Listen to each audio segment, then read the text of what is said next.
Hello, it's Chris Ferrara. I'm sitting here with William Jasper, a senior editor for New American Magazine and a correspondent for the magazine at the United Nations. Welcome. I know you're in a hurry and you were kind enough to consent to sit here with us and speak a little bit about your subject matter today in the lobby of the Scotia Centre on your way back to where you came from. So thanks for joining us. My pleasure. My pleasure. I think your talk is important because it addresses what is supposedly the knockdown argument of the Fatima is finished crowd. And the argument goes something like this. How can you deny that there's been a conversion of Russia, the fall of communism, the Berlin Wall has been taken down, there's freedom of religion, let 1,000 flowers bloom, even the economy is better. Is this not the conversion? And if so, why do we have to care about Fatima anymore? So what do you say to that? Well, that is part of the communism has collapsed, the Soviet Union is no more. So obviously these are earth-shaking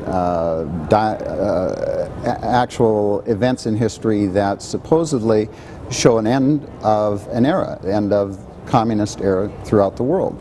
But if we look at the facts on the ground and we strip away what are the more superficial aspects of it, we see that actually what has happened in the past 20-some years is that we have had a transition in world communism, not a collapse of world communism, but a planned transition to a different phase of communism. Global conquest is still the plan, but the plan is convergence. They're going to converge with the West, make the West more like the Soviet Union, while the Soviet Union, Communist China, and other communist states will superficially, and in some cases in reality, become the more police state totalitarian features will become attenuated in order to facilitate that merger, that convergence. And the evidence is all across the sphere, from what we actually see in terms of genuine human rights, in terms of actual leadership and control of all the mechanisms of power in the communist countries. As far as precedent goes, we can get into this.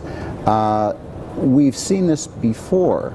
Most people are not aware that Vladimir Lenin, the first dictator, communist dictator of the Soviet Union, where we get the term Marxism-Leninism from, instituted in 1921 the new economic policy, NEP.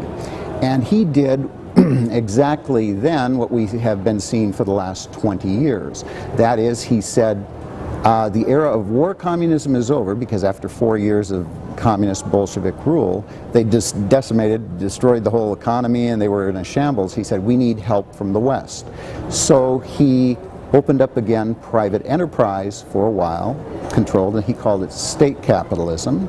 They allowed corporations, they allowed Ford Motor and Fiat and General Motors and all these Western companies to come in and to build up the Soviet economy for about a decade. And then Stalin slammed the Iron Curtain down again and said, we're going back to a complete central controlled command economy. We're going back to war communism. And I assert that we are going to see, and we have seen to some degree, this happen already, and we are going to see it happen on a much larger scale, because those who have the power in Russia and in China and in all of the openly communist countries like Cuba, Korea, Vietnam, Cambodia, have never relinquished power of executive, legislative, judicial, the military, or the police. So now all of the liberalization and the flowering of human rights, to the degree that it exists, is all reversible. And just as we saw during Lenin's new economic policy, where Wall Street and all of the media here for a decade were talking about the wonders of the new economic policy. What you seem to be describing is a kind of Chapter 11 reorganization of communism. Oh, that's a very good way of putting it. They take the nameplates off the desks. Instead of the KGB, it's the FSB. Right. And so on down the line. And what you still have, as even human rights analysts are saying, an authoritarian state in Russia. It is authoritarian and in many respects still totalitarian. Give me an idea of what you're talking about. Well, for instance, no one is allowed to. The Prime Minister of Russia now is Putin. For a while he was president, before that he was Prime Minister. So he's been in power for the last 15 years. He is a KGB man. KGB was the Soviet secret police. Not only is he the first full-fledged KGB career man, his whole life put in top power for that length of time. Andropov, his boss previously in the KGB, was head guy for just a very short time. So from Lenin's time up until Putin, we've never had a KGB guy like that at the top, and he has put, as we were saying for years before finally the BBC and much of the rest of the media started acknowledging, there are more KGB guys now, KGB full secret police guys, running every aspect of the Russian economy than they ever had during the Soviet Union. And so they're all identified, all the top people and all the slots of government. And so anyone who has dared to seriously challenge Putin has ended up dead or in exile or in prison. I've done a series of columns on that. It's funny how the political opponents in the press tend to be gunned down in the hallways of their apartments and other such accidents. The ones who are not are the politically acceptable, controlled opposition. And here's part of the very important part of the subterfuge here, is that they have the Bolshevik Party, which pretends to be opposed to Putin, giving him cover by attacking him for not being communist enough, and we're supposed to treat the Bolshevik Party as if they're the authentic opposition.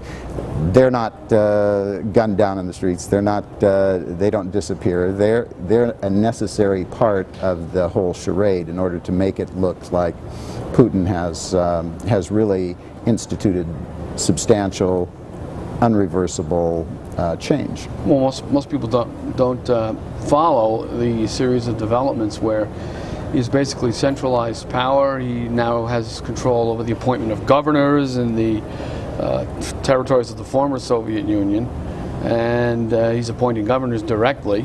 The political opposition is non-existent. They have titular opposition, but no real power. And critically important is that the perception, though, in the West, even those who are critical of Putin because of his concentration of power, will say, well, we're still better off than during the Soviet days. And on a certain level, that appears to be true. Ease of travel has been greatly facilitated. We heard from Father Stalin, who has been able to, as well as have other priests, been able to go into the Soviet Union or into Russia and hold Mass there, have religious conferences that they weren't allowed to have during the Soviet days. But again, those are things, you mentioned let 100 flowers bloom. That was Mao's revolutionary dicta, that, okay, let the counter-revolutionaries bloom for a little while and then we'll cut them off. We identify who they are, you give the appearance that you're moderating, and you gain accolades from the West, and everybody talks about how wonderful you are, and then when you're ready to drop the blade on everybody, things change. People who say that the 1984 consecration of the world by John Paul II has led to a miraculous conversion of Russia point to recent developments like the introduction of religious instruction in Russian schools provided by the Russian Orthodox Church. As I see that, we're looking at a new form of the instrumentalization of the Orthodox religion by the Russian state for the purposes of building a neo-Russian nationalism. What do you say to that? I agree completely. The Russian Orthodox Church was completely taken over and subverted by the Russian KGB clear back during Lenin's time. Felix Dzerzhinsky, who was head of the NKVD, or the Cheka at that time. The KGB went through several permutations and name changes over the decades through about 8 different ones. Now it's called the FSB. Same operation with some name changes. Well, one of their biggest victories, since Russia was predominantly a Russian Orthodox dominated religious state, was to take over the Russian Orthodox Church at all levels. And the various patriarchs and metropolitans over the years have become KGB agents. Some of them were actually KGB agents from the beginning. Others were subverted, they were bought off, intimidated, whatnot. And this is what we've seen. Such as Alexei Ridiger, for example. Yes. So many of them have openly cooperated with the communist authorities, and that's what we see happening today. Now, some people will point to things like, for instance, the recent Putin declaration against homosexuality, and they'll point to that and they'll say, well, see, they're more Christian than we are. And that's a very tricky situation there, because this was a very strategic thing. First of all, communist totalitarian societies have never allowed perversion, pornography, and stuff that they try to insinuate into the West. They want to degrade all the non-communist countries. That's right, even Stalin had strict laws against homosexuality, sodomy, and so forth.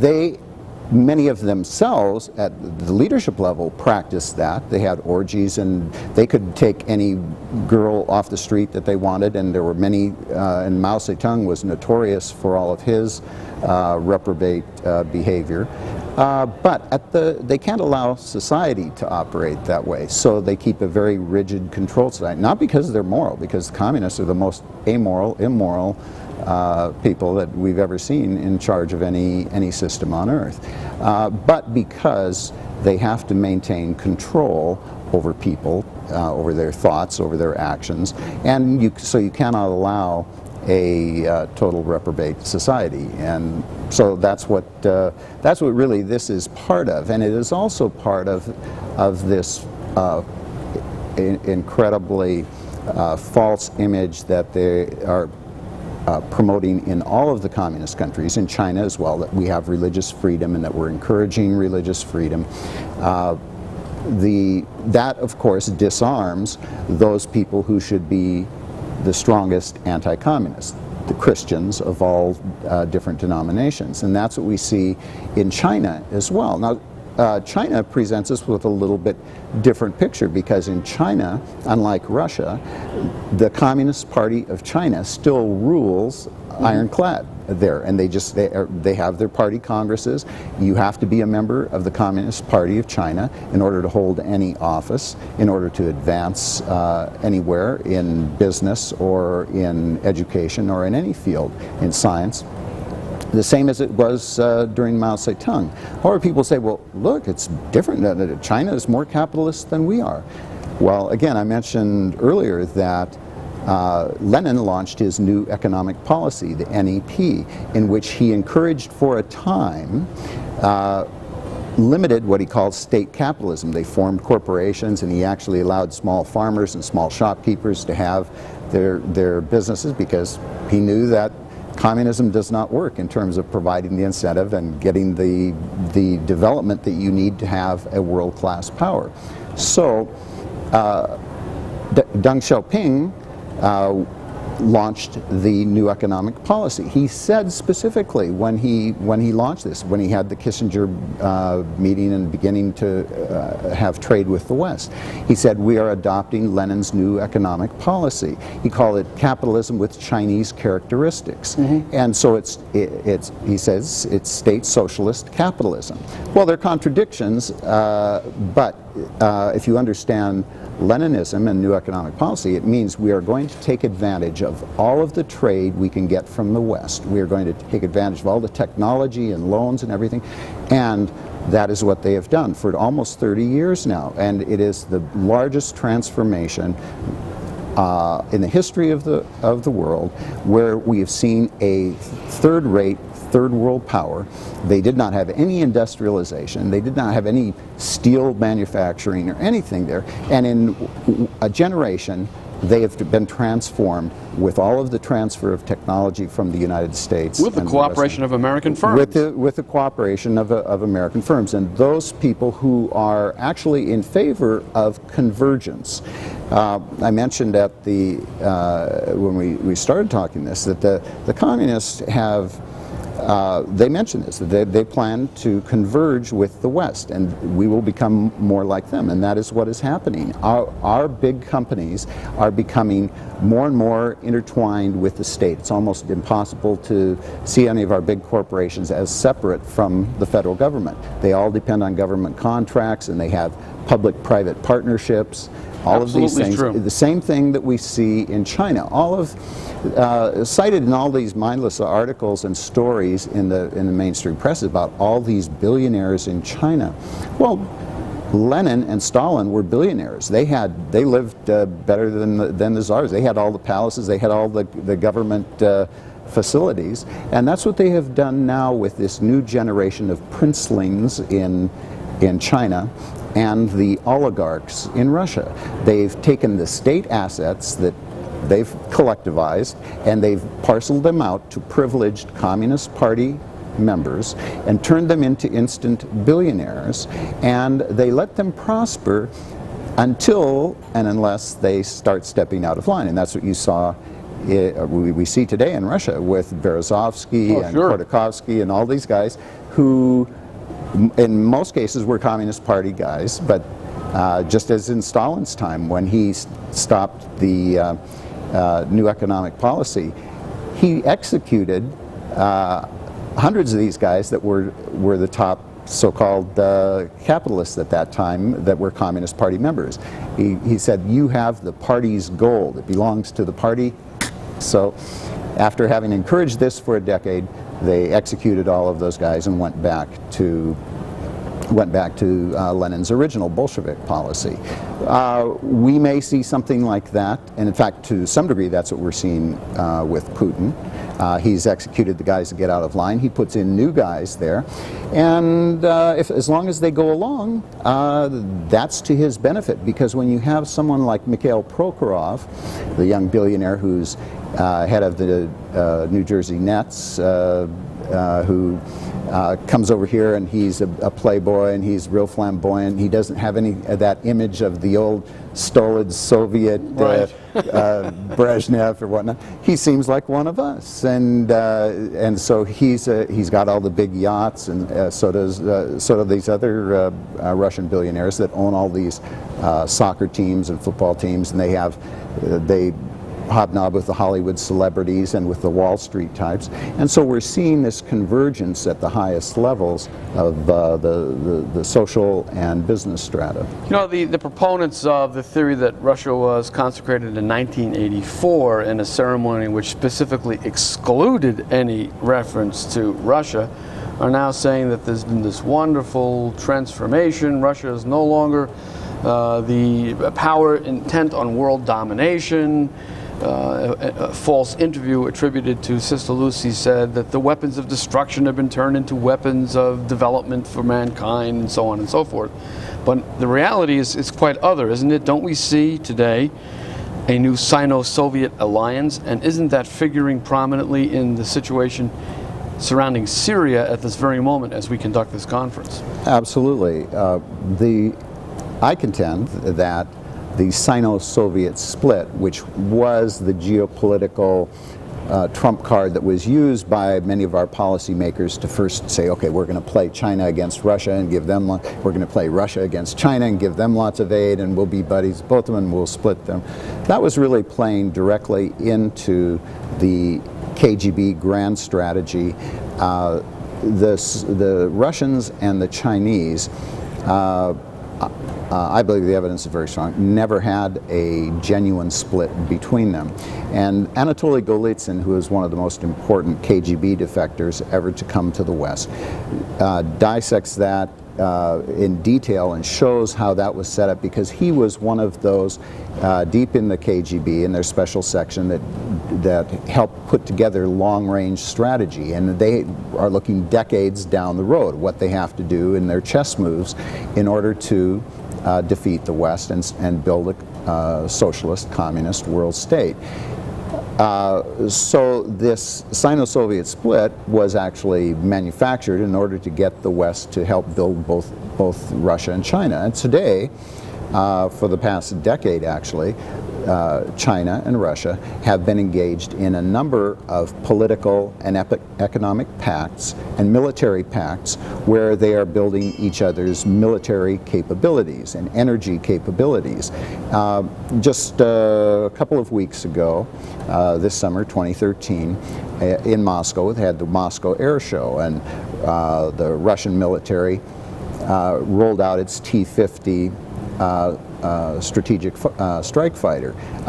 It is, according to the various analysts who were there from the West, from Britain, from France, from the United States, it is better than anything that we have. And it has longer range, can go faster, can do a lot of things that our F-22 and other fighters cannot do. We have destroyed most of our nuclear stockpile. The Russians have not. We've done a number of stories on that. They now have far more nuclear weapons than we do.